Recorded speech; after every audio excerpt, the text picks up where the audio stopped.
बहुत स्वागत है। अन्य साहित्य क्लासेस में आप लोगों को हिंदी साहित्य, टीजीटी, पीजीटी या अन्य परीक्षा उपयोगी बहुत ही महत्वपूर्ण और आपके पाठ्यक्रम के अनुसार ही कक्षाएं दी जाती हैं। आज हम आप लोगों को भक्ति काल पढ़ाना प्रारंभ किए हैं। भक्ति काल में पिछली कक्षा में मैंने रैदास को पढ़ाया था। आज की कक्षा में हम आप लोगों को कबीरदास पढ़ाएंगे। कबीरदास पर महत्वपूर्ण चर्चा होगी आज। देखिए, कबीरदास का जन्म 1398 ईस्वी में हुआ था और कबीरदास, कबीर का शाब्दिक अर्थ होता है महान, और इनका जन्म 1398 ईस्वी में लहरतारा नामक स्थान पर हुआ था। और इस संदर्भ में कहा गया है कि 14 से 55 साल गए, चंद्रवार एक ठाठ गए, पूर्ण क्या कहते हैं, जेठ सुदी बरसाइत को पूर्ण मासी प्रकट भये। इस पंक्ति के आधार पर इनके जन्म के विषय में स्पष्ट हो जाता है। कबीर के संदर्भ में कहा जाता है कि ये लहरतारा नामक स्थान पर तालाब में बहते पाए जाते हैं। वहां पर एक जुलाहा दंपत्ति नीरू और नीमा इन्हें पाते हैं और इनका पालन पोषण करते हैं। कबीर का विवाह लोई नामक स्त्री से हुआ था। नीरू नीमा इन्हें लहरतारा नामक तालाब में पाते हैं, इनका पालन पोषण करते हैं। लोई नामक स्त्री से इनका जन्म होता है और इनके 2 संतान उत्पन्न होते हैं, एक बेटा और बेटी। बेटा का नाम था कमाल और बेटी का नाम था कमाली।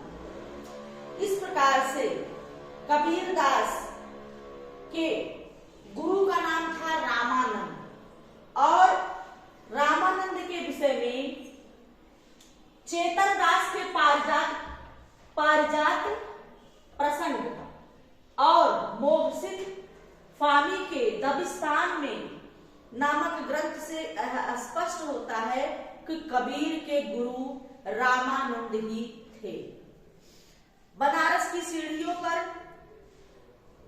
ये इन्हें जो है रामानंद से राम नाम शब्द का ज्ञान प्राप्त होता है, वहीं से रामानंद को अपना गुरु मानते हैं।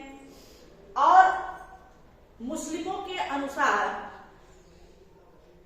कबीर के गुरु का नाम शेख तकी था। शेख तकी था, यह पंक्ति से स्पष्ट हो जाता है कि मानकपुर ही कबीर बसेरी, मदहत सुनी शेख तक केरी। मानकपुर ही कबीर बसेरी, मदहत सुनी शेख तक केरी। अनंत दास की कबीर परिचय के अनुसार सिकंदर लोदी, अनंत दास इनके शिष्य थे, उनका ग्रंथ है कबीर परिचय और उसमें है स्पष्ट होता है कि सिकंदर लोदी कबीरदास पर अत्याचार करता है। इनके गुरु शेख तकी के कहने पर वह इन्हें गंगा में डुबोता है और हाथी से कुचलवाता है। कौन? सिकंदर लोदी। और इसके साथ साथ कबीरदास जौनपुर, झूसी जैसे स्थलों की यात्रा करते हैं। कबीर बनारस की पंचगंगा घाट की सीढ़ियों पर लेटे थे। रामानंद जाते हैं, पैर उनके ऊपर पड़ जाता है, उनके मुंह से राम शब्द निकलता है और यही राम शब्द, राम नाम का शब्द उनके लिए गुरु ज्ञान हो जाता है और रामानंद को अपना गुरु मानते हैं। इस प्रकार से कबीर के शिष्यों में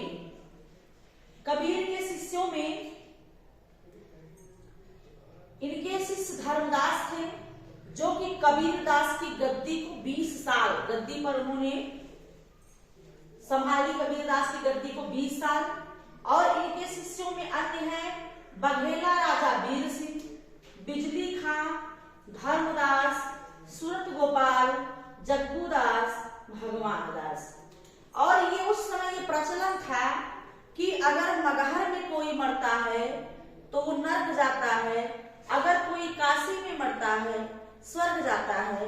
तो ये जो है इस बात को सिद्ध करने के लिए ये अपने अंत समय में मगहर चले जाते हैं और वहीं पर इनका मृत्यु हो जाता है। कबीरदास का ग्रंथ था बीजक। बीजक ज्ञान का स्रोत जिसे कहा जाता है बीजक को, और मूल ज्ञान, इसे ज्ञान का स्रोत, इसका शाब्दिक अर्थ है बीजक का, ज्ञान का स्रोत या मूल ज्ञान। कबीरदास के मौलिक जो विचार थे वो इसी बीजक नामक ग्रंथ में संकलित हैं। बीजक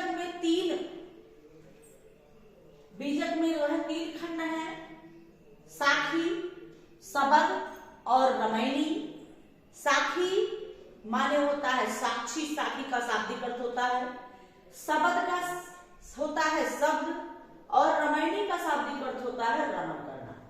ये महत्वपूर्ण बिंदु कबीर पर है कि इनका जन्म लहरतारा नामक हुआ था, लहरतारा नामक स्थान पर, और इन्हें लहरतारा नामक तालाब में बहते हुए नीरू नीमा नामक जुलाहा दंपत्ति पाते हैं। इनका पालन पोषण करते हैं, लोई से विवाह होता है और इनके 2 संतान होती है, कमाल और कमल। कबीरदास के गुरु रामानंद हैं।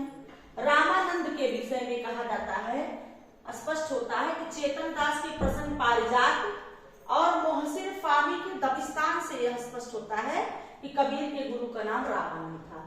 और इनके दूसरे गुरु शेख तकी थे। शेख तकी के ही कहने पर सिकंदर लोदी इन्हें जो है गंगा में डुबवाता है, हाथी से कुचलवाता है, इस पर अनेक प्रकार के अत्याचार करते हैं कबीर के ऊपर। कबीर का शाब्दिक अर्थ होता है महान। बीजक नामक इनके जो है ग्रंथ हैं। इनके शिष्यों में धर्मदास ने इनके ग्रंथों का संकलन किया है। धर्मदास इनके गद्दी को 20 साल संभालते हैं और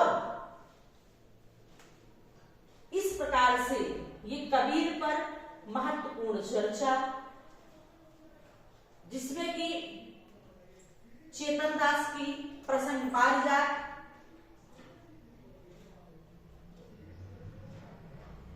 मोहसिन फामी की दबिस्तान, इससे स्पष्ट होता है कि कबीर के गुरु रामानंद हैं। अनंत दास की परिचय से स्पष्ट होता है कि सिकंदर लोदी ने कबीर पर अत्याचार करवाया। कबीर दास के ग्रंथ में बीजक, इसमें साखी, सबद, रामायणी है। मैंने आपको कबीर के विषय में संपूर्ण जानकारी दी और महत्वपूर्ण चीजें मैंने यहाँ नोट कर दिया है। ठीक है, आप इसको देख लीजिएगा, उतार लीजिएगा। शेख तकी जो मुस्लिम के अनुसार उनके गुरु माने गए हैं कबीर के, और बघेड़ा राजा वीर सिंह, बिजली खां, धर्मदास, सूरत गोपाल, जग्गू दास और भगवान दास इनके महत्वपूर्ण शिष्य हैं कबीर के। 1518 ईस्वी में मगहर में इनकी मृत्यु हो जाती है कबीरदास की। कबीर पर अभी जो है पूरा सिलेबस नहीं आज है, दूसरी कक्षा में हम फिर पढ़ाएंगे, जो कि क्लास बड़ी हो रही है, मैं छोटा क्लास देती हूँ आप लोगों को। अगली कक्षा में फिर कबीर से संबंधित अन्य महत्वपूर्ण चीजों पर चर्चा होगी। आज की कक्षा में इतना ही।